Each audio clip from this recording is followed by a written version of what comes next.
Good morning, good evening. कैसे आप सब लोग? मैं आदित्य आपका स्वागत करता हूं हमारे बेहतरीन से चैनल न्यूमेरिकल वाला पे, जहां आज हम कवर करने जा रहे हैं क्लास 12 का एक अच्छा सा टॉपिक बाइंडिंग एनर्जी। जहां आज हम कवर करेंगे बाइंडिंग एनर्जी के कोर कॉन्सेप्ट को और साथ में हम उनके न्यूमेरिकल प्रॉब्लम को भी सॉल्व करने वाले हैं। तो जल्दी से हाथ में कॉपी और पेन ले लीजिए और मेरे साथ बैठ जाइए ताकि हम जम के बाइंडिंग एनर्जी को बिल्कुल बांध दें। आज के बाद उसका कोई भी न्यूमेरिकल हमसे गलत ना हो, कोई भी कॉन्सेप्ट हमें कंफ्यूज ना करे। तो जल्दी से शुरू कर देते हैं। तो आइए स्टार्ट करते हैं। Let get started. तो हमारा जो टॉपिक है वो क्या है? Binding energy. ठीक है, तो सबसे पहले हम लिख लेते हैं इनका नाम। तो that is the binding energy. अब बात करते हैं बाइंडिंग एनर्जी होती क्या, what is the binding energy. तो बाइंडिंग एनर्जी को हमारी बुक में ऐसे समझाया जाता है, the required energy to break the nucleus, the required energy to break the nucleus into its constituent particles, that means proton and neutrons, and separate them such a large distance so that may not interact with each other। मतलब एक ऐसी energy लेके आओ कि हमारे पास जो nucleus हो वो क्या हो, मिड से ब्रेक हो जाए, और जब वो ब्रेक हो तो उसके प्रोटॉन और न्यूट्रॉन एक दूसरे से इतनी दूर हो जाएं कि ये दोबारा आपस में एक दूसरे के साथ इंटरेक्ट ना कर पाए। क्या बात समझ गए? That is the binding energy. अब बात को थोड़ा अलग तरीके से समझते हैं कि बाइंडिंग एनर्जी जैसा नाम लग रहा है, बांध के रखने वाली एनर्जी। तो बाइंडिंग एनर्जी एक्चुअल में आई कहां से, है ना? उसका कॉन्सेप्ट कहां से आया, ये है क्या, एक्चुअल में करती क्या? तो चलो आज देखते हैं क्या हुआ। अगर मैं आपसे कह दूं कि आपके पास 100 प्रोटॉन है और आपके पास क्या है, 100 न्यूट्रॉन। क्लियर है? अगर हम इनका मास जो है लेट कर ले 1 AMU, 1 AMU, और मैं आपसे कहूं इनको जरा सम करो, तो 1 U और 100 हो गए, तो टोटल कितना हो गया, 100 U। इसमें भी टोटल कितना मिल गया आपको, 100 U। अगर मैं इनको ऐड करूं तो हमारा रिजल्ट कितना आना चाहिए, 200 आना चाहिए, एग्जैक्ट 200 आना चाहिए। लेकिन जब हम इनको मौका देते हैं कि आप आपस में कंबाइन होकर न्यूक्लियस का फॉर्मेशन करो, तो ऐसी कंडीशन में क्या होता है कि जब ये न्यूक्लियस का फॉर्मेशन करते हैं तो यहाँ पे हमारे आगे 100 प्रोटॉन्स और यहाँ पे आगे हमारे 100 न्यूट्रॉन्स, दोनों आ तो गए और इन्होंने कंबाइन करके इसका फॉर्मेशन कर लिया इसका फॉर्मेशन। अब जरा सोचो कि ये लोग आपस में यहाँ टिके कैसे हुए। क्या मतलब, कहने का मतलब है कि प्रोटॉन पे तो पॉजिटिव चार्ज है, न्यूट्रॉन पे तो कोई चार्ज नहीं, तो देयर इज नो प्रॉब्लम। लेकिन प्रोटॉन पॉजिटिव चार्ज लेके तो रिपल्शन करेगा, और जब ये रिपल्शन आपस में कर रहे होंगे तो ये एटॉमिक रेडियाई जैसे टर्म के पास में रुके कैसे, न्यूक्लियर रीजन में रुकना एकदम पास कैसे पॉसिबल है? इसका मतलब इनके रिपल्शन को कोई ओवरकम कर रहा है। तो कौन ओवरकम कर रहा है, जरा देखो। जब हम इन्हें बना देते हैं, दैट मींस न्यूक्लियस का फॉर्मेशन हो जाता है, और तब हम इनका अगर हम वेट मेजर करें, इनका मास हम मेजर करें, तो हमें पता चलता है कि रिजल्ट आया है केवल 198 म्यू। कितने का घपला हो गया, सब 2 का घपला हो गया। ये 2 म्यू का टर्म गया कहां? तो ये जो 2 म्यू का टर्म गायब हुआ है, यही 2 म्यू का टर्म क्या फॉर्म करके दे रहा है, हमें एनर्जी फॉर्म करके दे रहा है। किसके अकॉर्डिंग ये एनर्जी हमें फॉर्मेशन करके दे रहा है? तो आपने आइंस्टीन की इक्वेशन पढ़ी होगी, delta is equal to delta M into C square. यानी जो मास का टर्म है वो एनर्जी का फॉर्मेशन कर सकता है, मास कन्वर्ट हो सकता है एनर्जी में, और एनर्जी कन्वर्ट हो सकती है मास में। तो जितना मास यहां से गायब हुआ है उसने क्या फॉर्म की, एनर्जी, और वही एनर्जी जाके क्या करती है, प्रोटॉन के रिपल्सिव फोर्स को ओवरकम करती है और उन्हें वहां पे बांध के रखती है। यानी आप ऐसा समझ सकते हो कि बाइंडिंग एनर्जी वो रिक्वायर्ड एनर्जी है जो न्यूक्लियस के अंदर प्रोटॉन और न्यूट्रॉन को बांध के रखने के लिए जरूरी है। क्या बात समझ गए?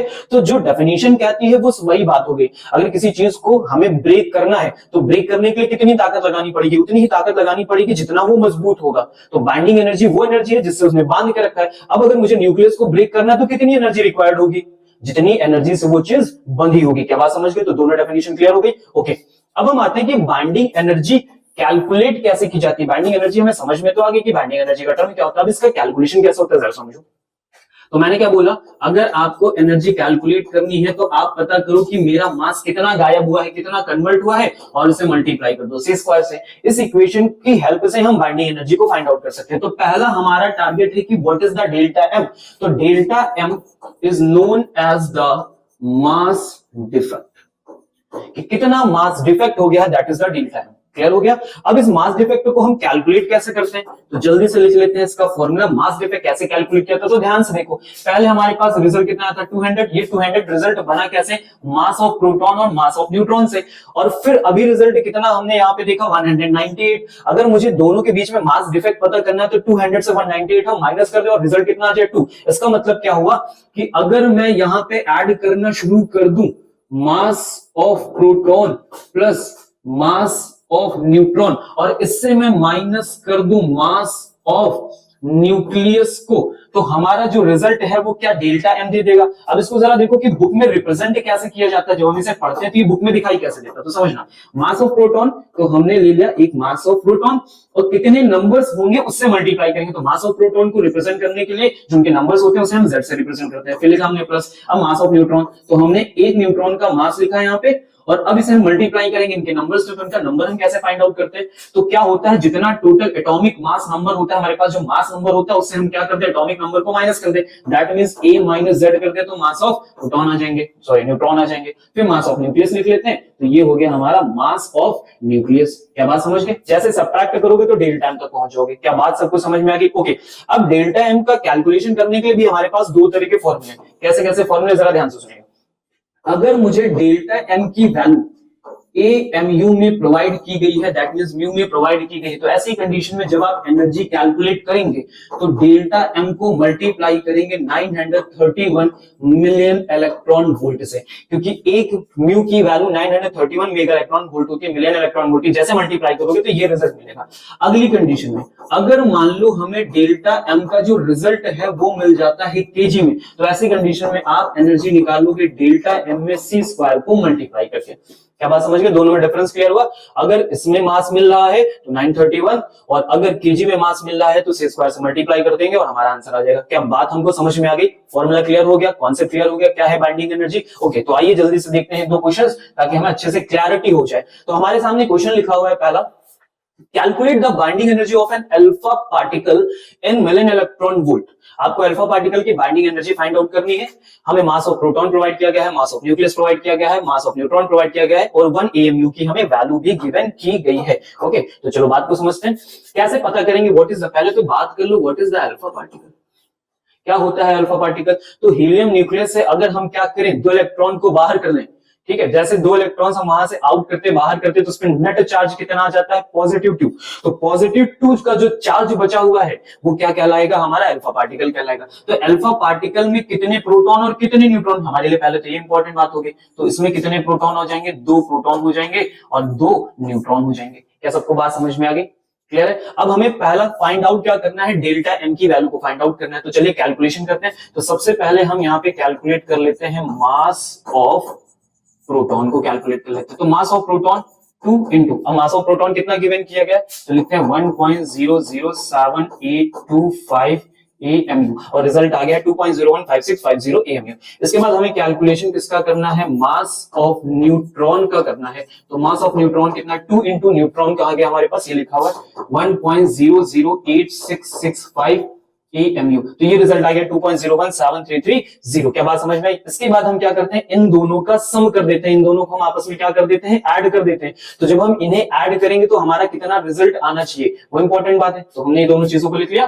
क्या होता है बात समझ में आ गई। फिर हम इन्हें ऐड करेंगे और इससे सब्ट्रैक्ट क्या करेंगे, मास ऑफ न्यूक्लियस को। तो चलिए पहले क्या लिख लेते हैं, मास ऑफ न्यूक्लियस। तो हम यहाँ पे लिख रहे हैं मास ऑफ न्यूक्लियस, ठीक है। तो कितना आ गया 4.032980 AMU, ये हमारे पास हो गया मास ऑफ न्यूक्लियस आ गया। क्या बात समझ गए। अब हम आगे बढ़ते हैं, हमें क्या फाइंड आउट करना, मास डिफेक्ट। तो मास डिफेक्ट का फॉर्मूला क्या होता है, delta M. Delta M is equal to, अभी हमने तुरंत यूज किया, क्या करना है हमें, mass of proton plus mass of neutron minus mass of nucleus. जैसे हम ये वैल्यू को यहाँ पुटअप करेंगे तो हमारा रिजल्ट आ जाएगा, ठीक है। तो हम आगे क्या करते हैं, जैसे हमने इस वैल्यू को पुटअप किया, हम कहां पहुंच गए, 0.30180 के पास। Get it. हमने दोनों टर्म्स को ऐड किया, दोनों टर्म्स को ऐड करने के बाद जैसे सब्ट्रैक्ट करेंगे तो सब्ट्रैक्ट करने पे हमें क्या रिजल्ट मिल गया, 0.3180। और अब हमें कहां तक जाना है, बाइंडिंग एनर्जी तक जाना है। किसमें कैलकुलेट करनी है, मिलियन इलेक्ट्रॉन वोल्ट में। वो तो बात वैसे भी क्लियर हो रही, कैसे क्लियर हुई, क्योंकि हमारे पास AMU का टर्म आया हुआ है। तो हम क्या करेंगे, कैसे कैलकुलेट करेंगे, तो हम लिखेंगे energy is equal to delta M into 931। तो हमारे पास जो वैल्यू है वो कितनी है, 0.30180 इंटू 931। और जैसे हम इस टर्म से कैलकुलेट करते हैं हमारा रिजल्ट कितना आ जाता है, 28.097 मिलियन इलेक्ट्रॉन वोल्ट। तो हमारा जो फाइनल रिजल्ट है वो यहाँ पे आ चुका है। क्या सबको बात समझ में आई, बात क्लियर हो गई। तो ऐसे हमें क्या करना है, कैलकुलेशन करना। पहले हमें टर्म्स पता करना है, कितने प्रोटॉन और कितने न्यूट्रॉन अवेलेबल हैं, फिर दोनों का मास ऐड करना है, ऐड करने के बाद न्यूक्लियस के मास को सब्ट्रैक्ट करना है। जो रिजल्ट आता है वो देखना है किसमें आया है, AMU में या फिर केजी में, और जिसमें टर्म आया होता है उसके अकॉर्डिंग हमें फॉर्मूला डिसाइड करके रिजल्ट तक पहुंच जाना है। क्या बात समझ गए। आ जाओ, चलो अगला नेक्स्ट कॉन्सेप्ट देखते हैं।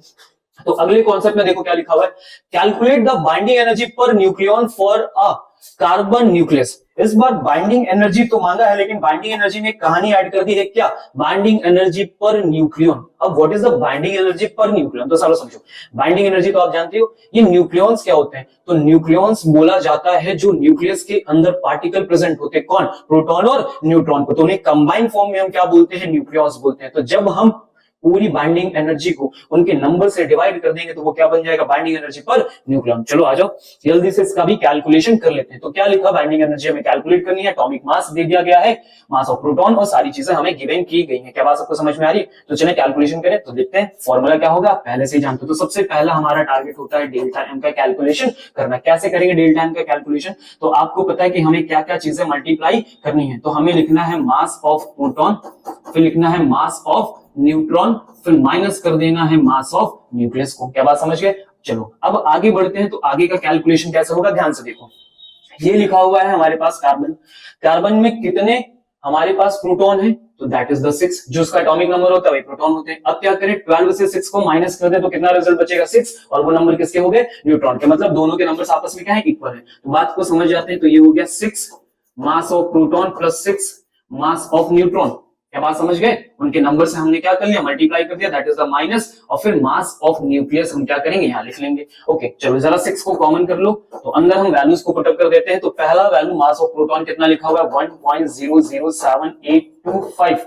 फिर प्लस करेंगे मास ऑफ न्यूट्रॉन लिखेंगे 1.008665। लिख लिया हमने। ओके फिर माइनस करेंगे, कितना मास माइनस करना है? तो हमें गिवन किया गया है 12 AMU। क्या बात समझ गए? जैसे हम इन दोनों टर्म्स को आपस में ऐड करके मल्टीप्लाई करेंगे, हम कहां पहुंच जाएंगे? 12.09894, और यहां से 12 को माइनस करेंगे तो हमारा रिजल्ट कितना आ गया है?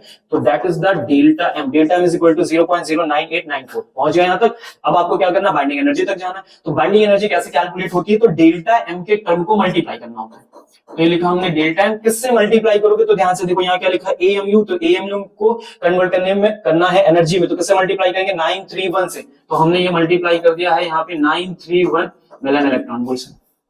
कर दिया?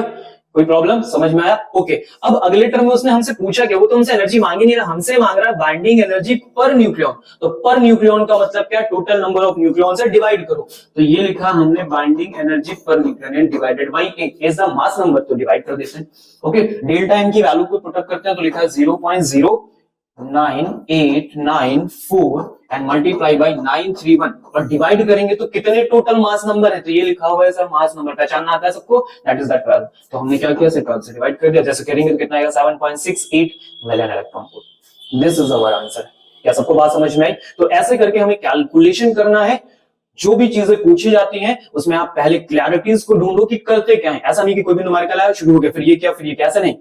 पहले आप देखो, डिफरेंशिएट कर लो कि इस क्वेश्चन में ऐसा सॉल्यूशन होता है, इस क्वेश्चन में ऐसा सॉल्यूशन होता है, और ये इसका कॉन्सेप्ट होता है। सिंपल सी बात है। अब फिर कोई भी क्वेश्चन कैसा भी आ जाए, कहीं से भी आ जाए, कोई प्रॉब्लम आपको नहीं होनी चाहिए। क्या बात समझ गए सब लोग? तो मास निकालने से पहले आपको पहले ये क्या पता करना है कि कितने प्रोटॉन्स हैं, कितने न्यूट्रॉन्स हैं। जैसे वो पता चले उनके मास से मल्टीप्लाई करके उन्हें ऐड करो, फिर न्यूक्लियस का मास लेके आओ और उसे सब्ट्रैक्ट करो, वो क्या मिलेगा? Mass defect. और फिर मास डिफेक्ट को मल्टीप्लाई करना होता है या तो c² से या तो 931 से, according to mass term. Clear है? और जैसे हम यहां तक पहुंचेंगे तो बाइंडिंग एनर्जी आ जाएगी। अगर उसके आगे भी एक स्टेप पूछा, दैट इज डन। क्या पूछा है? पर न्यूक्लियन। तो किससे डिवाइड कर दें? इससे डिवाइड कर दे, मास नंबर से डिवाइड कर दे, और अपने रिजल्ट तक पहुंचेंगे। आई होप आपका कॉन्सेप्ट क्लियर हो गया होगा। जो मैंने सिखाया है उसका स्क्रीनशॉट ले ले और उसकी 2 से 3 बार प्रैक्टिस कर ले, और कोई भी किसी तरह की कोई प्रॉब्लम आ रही है तो उसे कमेंट डाउन कर दे, ताकि मैं उसे आप तक पर्सनली पहुंचकर रिजॉल्व कर पाऊं। Thank you. तो आज के लिए यहीं तक। खुश रहें, मस्त रहें, अच्छे से पढ़े। सी यू, बाय बाय।